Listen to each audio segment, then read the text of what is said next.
Yo, yo, yo, Big D. We're back. It's 2023. We're back with our first Big D podcast of the new year. Before I bring in Alice, please subscribe, like, and share the Spunky Stretton Sports YouTube page. See all my content.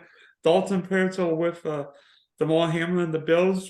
Here he's getting better. So hopefully the Docks in Cincinnati can get on it and Damar Hamlin's amazing recovery is continuing. His charity is gone bananas. If you want to donate, please donate. Also, check out the Big D podcast for all your audio listeners on Spotify and Apple. So, joining me this weekend, the most nervous Miami Dolphin fan I know. I wonder who that could be. Oh, it's Skylar. Oh, it must be because Skylar Thompson's under center this weekend. Alex? Yeah, Dylan, it's been quite a stretch on the second half of this NFL season. But first of all, happy to be back. Welcome to 2023, everyone. Welcome to the Big D podcast on Spunky Spectrum Sports. It's always a pleasure to be here. Glad to be back. Got back from a bit of a chilly vacation, but happy to be back here talking football with you. The only birds you didn't see in the Northeast were the ones on the D2, the Mighty Ducks. How do you know I didn't watch that on the plane? Don't know, but yeah, I don't think Gordon Bombay would have been on the JetBlue flight coming home. Not so much, but unfortunately, had a nice little trip, saw the Winter Classic. Unfortunately, the Penguins couldn't pull it out. Another heartbreaker, just as the Penguins are used to. But it was still an absolute blast to be at Fenway Park watching some Bruins Penguins. So definitely had a good trip. But it's nice to be back in a t-shirt and short weather for sure. Yeah. So you think this is week 18, Alex? So what are your favorite week 17/week 18 memories? Week 17/week 18. I will never forget. I don't. Well, actually, it should be pretty easy to pull out the year. It was either 2008 or 2012. I was up in New England. I was up in Rhode Island with my family, actually, coincidentally. And the Miami Dolphins played the New York Jets, and the Dolphins had to win to make the playoffs. And it was either 2008 or 2012. I know that because those are the only two seasons that we made the playoffs in my recent memory. I believe it was 2008, and I watched that with a bunch of family members. And I know we had a pick six in that game that I was going crazy for, and just watching the Miami Dolphins finally, and I mean, in that 2008 season, it was really, as a football fan, the first time I got to see the Dolphins go to the playoffs. So definitely a memory I will never forget, watching the Dolphins beat a division rival and go to the playoffs, really for the first time in my life that I can remember. So definitely, when I think last week of the season, memorable games, that's something that definitely comes to mind for sure. Well, I've got a few up my list, and one involves your Miami Dolphins. Do you remember? I think it was the 2019 season when Ryan Fitzpatrick and the Dolphins beat Tom Brady and the Pats in Foxborough. And I remember, I think it was Kevin Holland did the Charger Chief game, and Rich Gannon said to him, "What game are you doing?" He said, "I'm doing both games." When Fitzmagic threw a touchdown pass to Mike Gesicki with like 20-something seconds left in the game. Of course. I mean, it's always nice to stick it to the New England Patriots one way or another, and taking that home field advantage away from them was and that was Brady's last year in New England? Yep. So because if New England won that game, the Kansas City would have played the next week. New England would have gotten a bye, and instead New England played Tennessee, and we know what happened then. Yeah. They lost. Yeah. It was always great beating Tom Brady and the New England Patriots. Typically, it happened in Miami, but absolutely, it's a great memory. I mean, being able to beat Tom Brady and the New England Patriots, we didn't have anything to play for. There was nothing that we we're going to be able to gain from that other than a worse draft pick. But of course, I mean, being able to anytime you get the chance to beat Bill Belichick and Tom Brady, especially when they're together on the New England Patriots, it's something that you're never going to forget. So the play spoiler there was incredible. And how about last year when they were like 15 overtime games, and you could think one team in particular for starting off the mess, because if not for one of our teams, there wouldn't have been any drama for that final AFC wildcard spot. Yeah. I mean, we always talk about December football, and there's nothing. I mean, obviously the playoffs, you start getting into January football, and the Super Bowl typically the first week of February. But man, that December football, when you've got, that these are the games that matter. You got to get to the playoffs before you can get to the Super Bowl. You got to get to the playoffs before you can win a playoff game. And just the amount of strategy, the amount of who's resting players, the amount of who needs this to happen. I know every football fan, every diehard football fan has used the ESPN playoff scenario calculator one time or another to see, well, if this team beats this team and my team beats this team, but this team loses to this team, who gets the playoff spot? I mean, it's something that that the prime time level of football is coming when it gets to December. So anytime we get that week 17 or week 18 in this case, it's there's going to be storylines, it's going to be exciting, and it's do or die at this point of the year. But speaking of week 18, let's get into it. Both of our teams have some very important matchups this week. Let's lead off with you. Only one of our teams has the chance to win their division this week. So we will lead off with the Jacksonville Jaguars. And I have to know, Dylan, obviously, I mean, I think I know your opinion here, but can the Jacksonville Jaguars win the AFC South? What do you think? I am shaking in my boots for tomorrow night, Henry. Because for once, the Jags have got a lot of pressure on them. Tennessee dealt with a lot of pressure early in the year, but now it's switched because the Titans people talk about Miami's collapse. Well, Tennessee's collapse might be even bigger. I mean, I don't remember the last time Tennessee won a game. Yeah. But the Titans scare the crap out of me because this is the kind of game Tennessee plays well in. Let's see who has given me more pains in the neck than any running back the past 5 years. Past 5 years, I think the history of your NFL fandom, Dylan. I mean, I can't think of a running back. Trust me, if Derrick Henry was in my division, I would not sleep at night. So I don't know how you do it, but obviously it's different. I haven't been sleeping. But Go on. I am scared what Derrick Henry can do because he's taken defenders, he's taken cornerbacks, safeties, linebackers, D linemen. I am afraid what he's doing. I know everybody's saying, but Josh Allen's starting under center. Let me tell you this. Josh Allen's a lot better than Malik Willis. Yeah. Did you say Josh Allen? I think you meant Joshua Dobbs. Joshua Dobbs. He played at Tennessee. Yeah.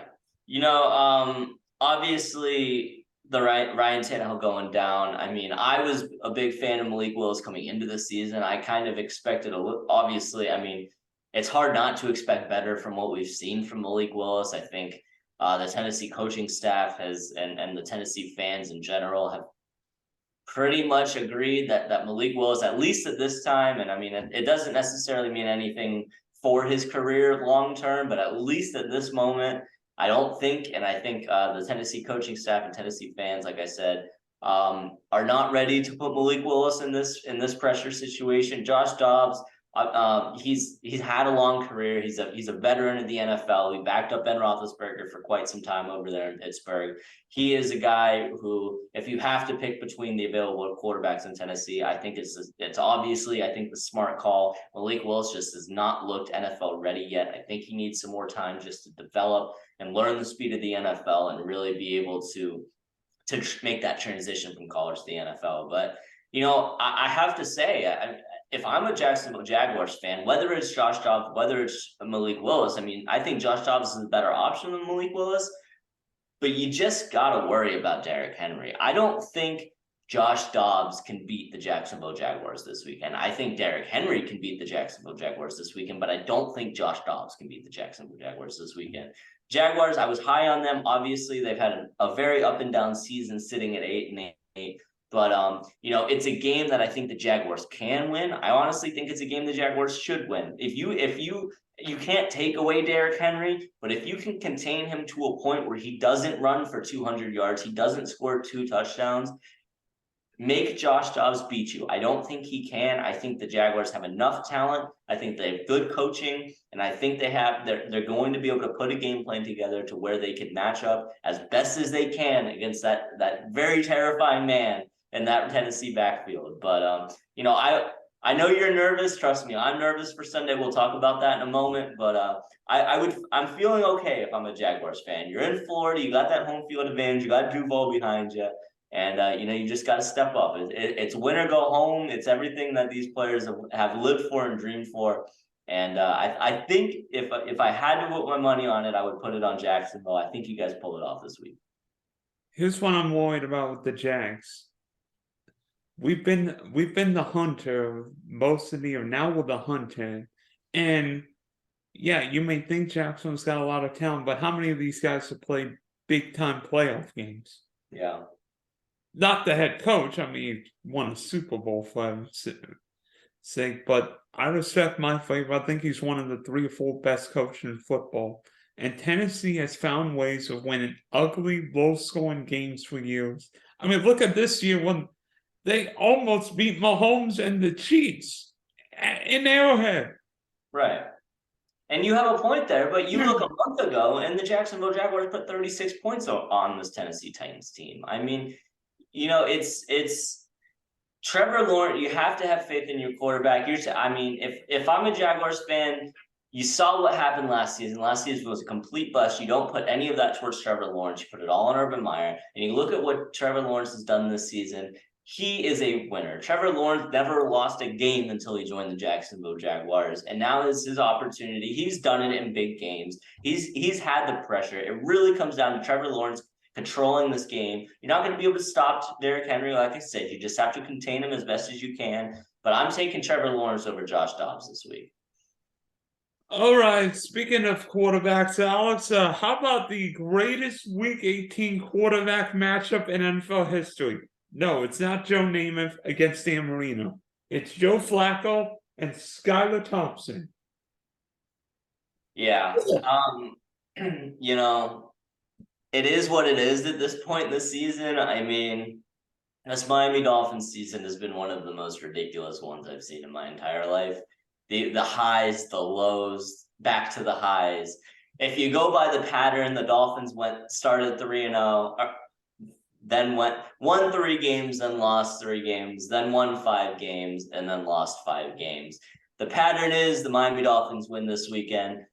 Honestly, I have no idea what to expect. I think the Miami Dolphins should beat the New York Jets, but I also thought the Miami Dolphins should have beaten the New England Patriots, should have beaten the Green Bay Packers. I mean, at this point, I'm confident, but I honestly would not be surprised either way.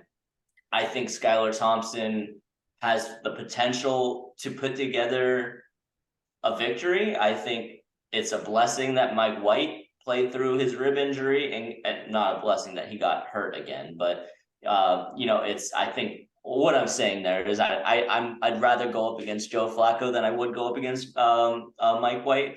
But at the end of the day, when it comes to the Miami Dolphins, it's do or die. I don't see a shot. I don't see a prayer that the New England Patriots beat the Buffalo Bills this week. I really think it's win and you're in. And it just comes down to playing complementary football. The Miami Dolphins have to be together on offense. The defense has to step up. And our special teams unit has been so bad this entire season. Jason Sanders can't make a kick over 50 yards to save his life.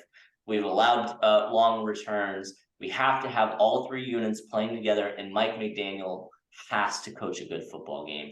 We've seen too many bad play calls from Mike McDaniel. We have to establish the run. We have to have quick passes, get the ball out of Skylar Thompson's hands, get it into your playmakers. The reason why the Miami Dolphins were so successful at the beginning and first half of this football season was because they got the ball in their playmakers' hands. Obviously, that was Tua throwing the football instead of Skylar Thompson. Now we have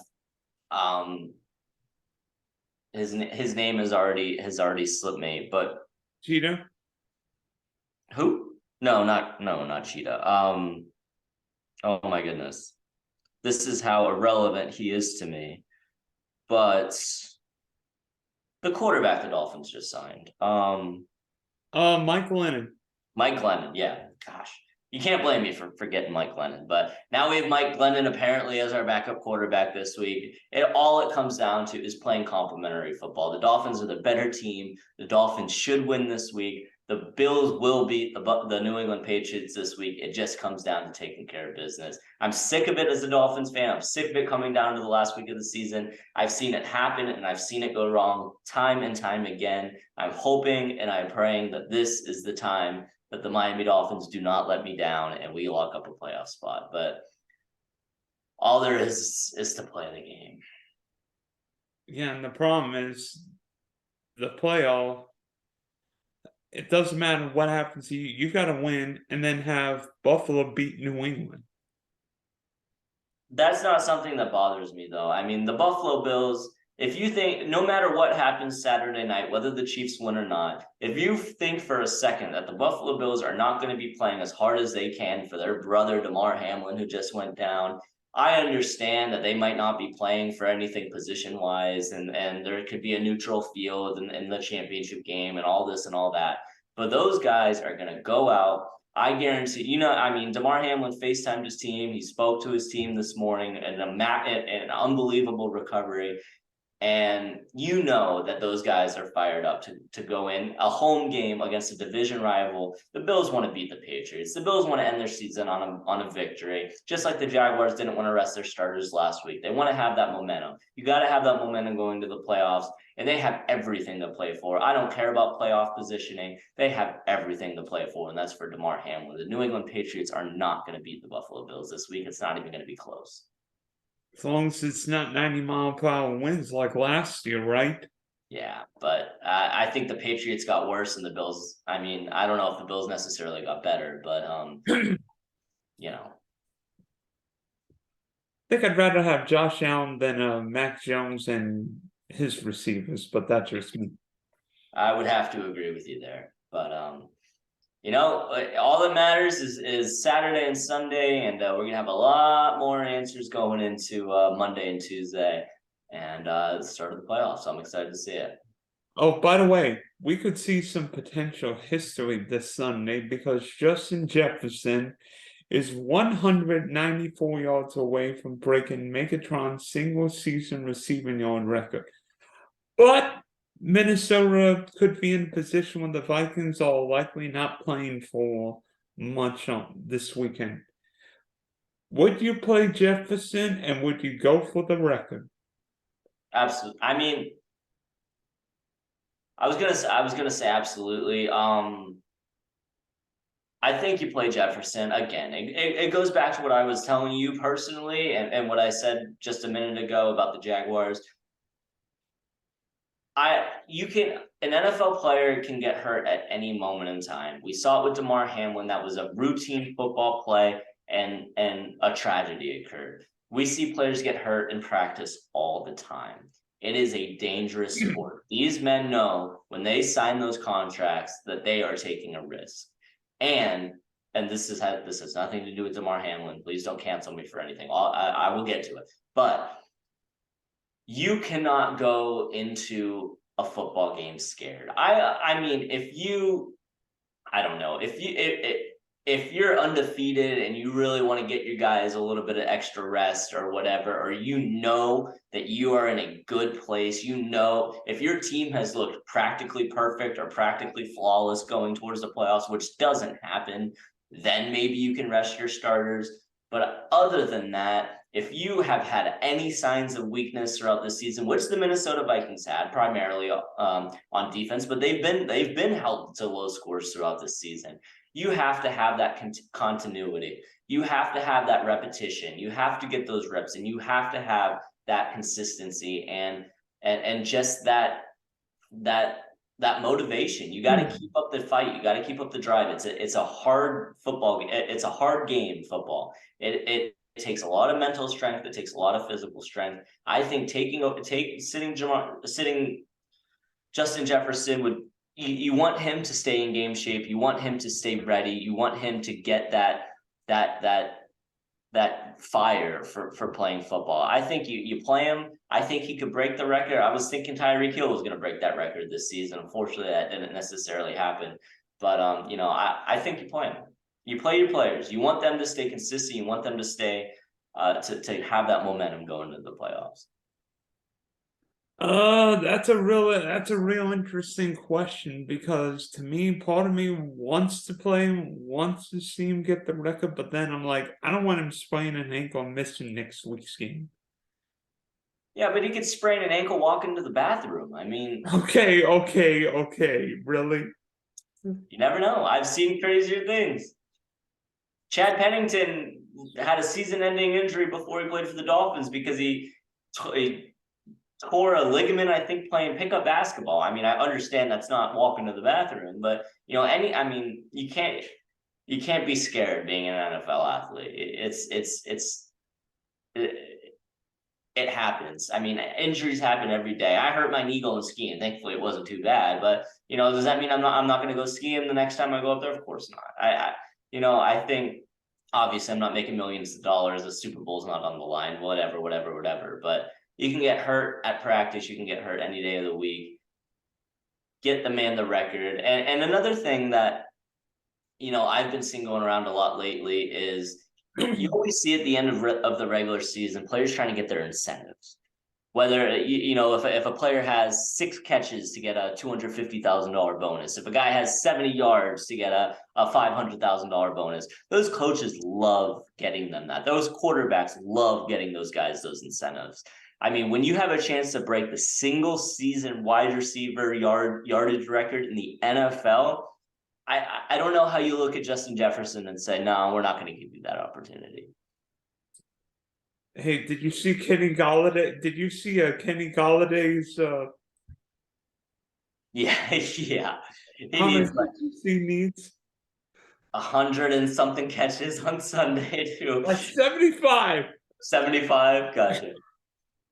I also saw that Kenny Galladay, as of where we are now, has made $7 million per catch he's had this season. How many catches? I don't know the number. I don't know his contract. I don't know how many catches he had, but I know for a fact $7 million a catch he's had this season. I think Mahomes caught a pass from himself last week. So Kenny Galladay, Patrick Mahomes with roughly the same amount of catches this year. And the Giants were one of the last. I mean, have been one of the better. I mean, obviously it hasn't a perfect season for the Giants, but the Giants have looked good for a lot of this season. So the NFL is a crazy place, man. Okay, so Kenny Galladay has had 4 receptions, 10 targets, 51 yards on the season. Ugh. Yeah. Oh gosh. Yikes. Yeah, that's not what you want. So, how do you think the final playoff? Well, AFC, we don't even know who's hosting. Right. But how do you think the final playoffs spots will go? Start with the NFC because it's a little easier. Right. For the NFC, I mean, the Eagles clinch home field advantage with a win. If they win, they clinch. Or if Dallas loses and San Francisco loses. The 49ers clinch home field advantage through the NFC playoffs with a win and an Eagles loss. And the Cowboys clinch home field advantage through the NFC playoffs with a win and an Eagles loss and a San Francisco loss. Honestly, the Eagles have the Giants, the 49ers have the Cardinals. I think the 49ers, I'm confident in the 49ers to win that game. Eagles-Giants is, I think it's going to be closer than people think. I think the Giants are going to put up a fight this week, even though they're sitting everyone. I know the Giants are resting everyone, but it's going to be – I'm telling you, we're going to see some crazy things this weekend, Dylan. We're going to see some things you're not going to expect. And I think it's going to be closer than you think, but I do think the Eagles will end up with that number 1 seed and lock up home field. Are you matching me there? Philly's going to beat New York because the Giants aren't playing anyone. San Francisco's going to beat Arizona because Arizona's not playing anyone. Minnesota won't be playing for much. Not sure why Tampa would even play Brady and Evans, especially after last week. And then Dallas probably won't be playing for anything after like 5:30 or so. Giants won't be playing for anything. I think the big question is who gets the last NFC wildcard spot. Exactly. And that's going to be Green Bay because I think the Packers beat the Lions. It's going to be you really think Jared Goff's going to beat Aaron Rodgers and Lambeau? I think not. And by the way, I don't think Seattle will even be in playoff contention because I'm predicting the Rams to win on Sunday. Wow. All right. You heard it here first. I am a little bit more. I think that Green Bay Packers Detroit Lions game is going to be one of the games of the weekend. I think, yes, Jared, when you think Jared Goff versus Aaron Rodgers, obviously, especially with the way the Green Bay Packers have been playing lately, but also the Detroit Lions. I love Dan Campbell. I love I almost said Javonte Williams, Jamal Williams. I think the Detroit Lions have an incredible run going. I think it's an incredible story. And Aaron Rodgers, I mean, the Green Bay Packers are hot. They've been on a big win streak, but so have the Detroit Lions. I think it's a great football game. Yes, it's in Lambeau. Yes, you have to give the edge to the Packers at Lambeau Field, but I am so excited for that football game. I think it's going to be so much fun. Both teams are trying to make the playoffs. It's the last week of the season. I don't know. I think I give the edge to the Packers, but I wouldn't be surprised if the Lions win. I don't know. It's going to be, you say that the Seahawks are going to lose to the Rams. The Lions clinch the playoffs with a win and a Seattle loss. I mean, there's so many different options, but I'm just excited to watch it, man. But as far as, the NFC definitely has a little bit more of a straightforward understanding. As far as the AFC goes, we know with the cancellation of the Bills-Bengals game, home field advantage, the 1 seed, the 2 seed, the 3 seed, it is a complete mess right now. When it comes to the last seed to clinch, obviously the Patriots have the 7th spot now. The Dolphins, I think, are probably, I would have to say, the favorites to clinch that last spot. What do you see coming in the AFC playoff picture? I see Kansas City win tomorrow night, but it's not going to be easy. The Raiders play Kansas City tough. We saw it early in the year. I think week 5, Vegas should have and probably could have and probably should have won that game. I think Buffalo beats New England. I think Cincinnati beats Baltimore, especially because Lamar's out again. I have no idea what to expect in Jacksonville. I think LA gets the 5 seed, but I see Denver winning that game because the Chargers may not have anything to play for at 425. I think Baltimore gets the 6 seed.